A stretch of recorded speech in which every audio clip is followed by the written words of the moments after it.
የኢትዮጵያ ኢኮኖሚ በዓለም ደረጃ ፈጣን እድገት ያስመዘገቡ ካሉ ሀገራት መካከል ይመደባል። ይህንን አስተማማኝ የብልጽግና ማማ ላይ ለማድረስ ከፍተኛ ንጹህና በየጊዜው የሚያድግ ኢነርጂ ማግኘት የግድ እንደሚላት ይታወቃል። ጠቅላይ ሚኒስትር ዶክተር አብይ አህመድ ታላቁ የኢትዮጵያ ህዳሴ ግድብን መርቀው በከፈቱበት ወቅት ይፋ ካደረጓቸው ፕሮጀክቶች መካከል የኒኩለር ኃይልን ለሰላማዊ ዓላማ ያዛችው ውጥን ቀዳሚ መሆኑን መናገራቸው ይታወሳል። ኢትዮጵያ የኒኩለር ቴክኖሎጂን ለሰላማዊ አገልግሎት መጠቀም የሚያስችሏትን ተጨባጭ እርምጃዎች እየወሰደች መሆኑንም በወቅቱ አብራርተው እንደነበርም እንዲሁ። ከዚህ ጋር በተያያዘ በትናንትናው ዕለት ጠቅላይ ሚኒስትር ዶክተር አብይ አህመድ በሩሲያ እየተካሄደ ባለው የዓለም አቶሚክ ሳምንት ጉባኤ ላይ ተገኝተዋል።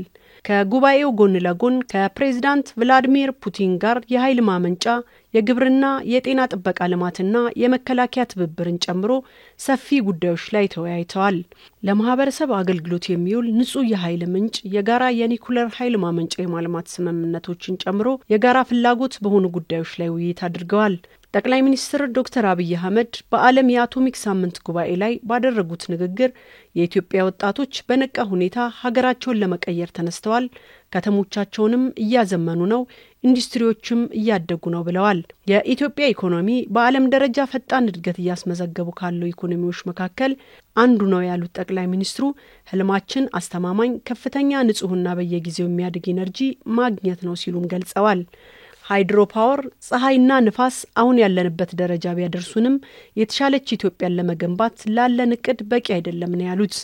ኢትዮጵያ ከ10 ዓመት በላይ የአረንጓዴ ኢነርጂን በመጠቀም ተምሳሌታዊ ተግባር ማከናወኗን ገልጸው በአፍሪካ ትልቁ ግድብ የሆነውን ታላቁ የኢትዮጵያ ህዳሴ ግድብ የቁርጠኝነታችን ምልክት ነው ብለዋል።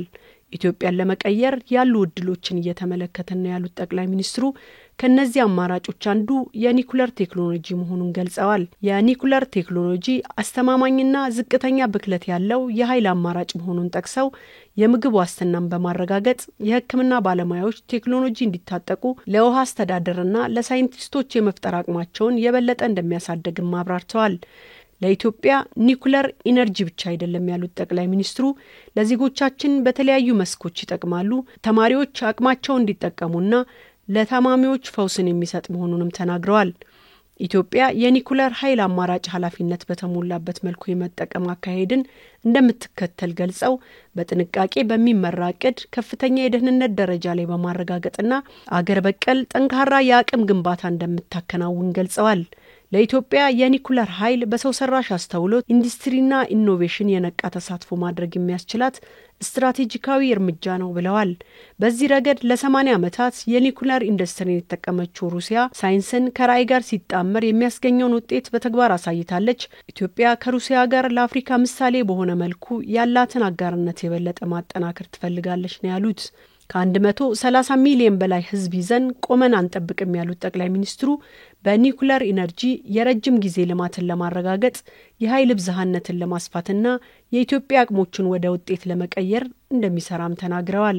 ግባችን ግልጽ ነው ያሉት ጠቅላይ ሚኒስትሩ ኢትዮጵያ መገንባት የምትፈልገው የኒኩለር ፕሮግራም ደህንነቱ የተጠበቀ፣ ግልጽነት የተሞላበትና ለሌሎች ምሳሌ የሚሆን ነው ብለዋል።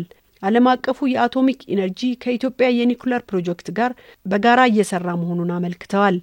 ኢትዮጵያ የኒኩለር ኃይል ለመገንባት ተጨባጭ እርምጃዎች እየወሰደች መሆኑንና ከሩሲያ ጋር በመሆን የኒኩለር መሰረተ ልማትን ለመገንባት የሰው ኃይልን ለማሰልጠንና የቁጥጥር የህግ ማዕቀፎችን ለማጠናከር በእቅድ እየተሰራ ነው ብለዋል። የኒኩለር ሳይንስና የቴክኖሎጂ ማዕከል እንደሚቋቋም ጠቁመው የኒኩለር ኢነርጂ ሉዓላዊነት እንዲጠናከር እድገትን የሚደግፍ እንዲሁም ለቀጣዩ ትውልድ መገልገል የሚያስችሉ ተቋማት እየገነባን ነው ሲሉ ገልጸዋል።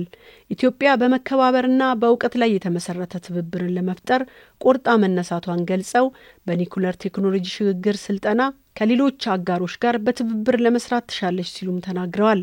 ከጉባኤው ጎን ለጎን ኢትዮጵያና ሩሲያ በኢትዮጵያ የኒኩለር ኃይል ማመንጫ ፕሮጀክት ልማት ዙሪያ በሮሳቶምና በኢትዮጵያ ኤሌክትሪክ ኃይል መካከል የድርጊት መርሃ ግብር ተፈራርመዋል። የሮሳቶም ዋና ስራ አስፈጻሚ አሌክስ ሊካቼቭና የኢትዮጵያ የውጭ ጉዳይ ሚኒስትር ጌዲዮን ጢሞቴዎስ ቭላድሚር ፑቲንና ጠቅላይ ሚኒስትር ዶክተር አብይ አህመድ በተገኙበት የተፈረመውን ሰነድ ተለዋውጠዋል። ኢትዮጵያ የኒኩለር ሳይንስና ቴክኖሎጂን ለሰላማዊ ዓላማ ማለትም ለኃይል አቅርቦት፣ ለምርምር፣ ለጤና፣ ለግብርናና ለኢንዱስትሪ እንዲሁም ለአካባቢ ጥበቃ መጠቀም ያስችላት ዘንድ ፈረንጆቹ ከ1957 ጀምሮ የኤጀንሲው አባል መሆኗ ይታወቃል።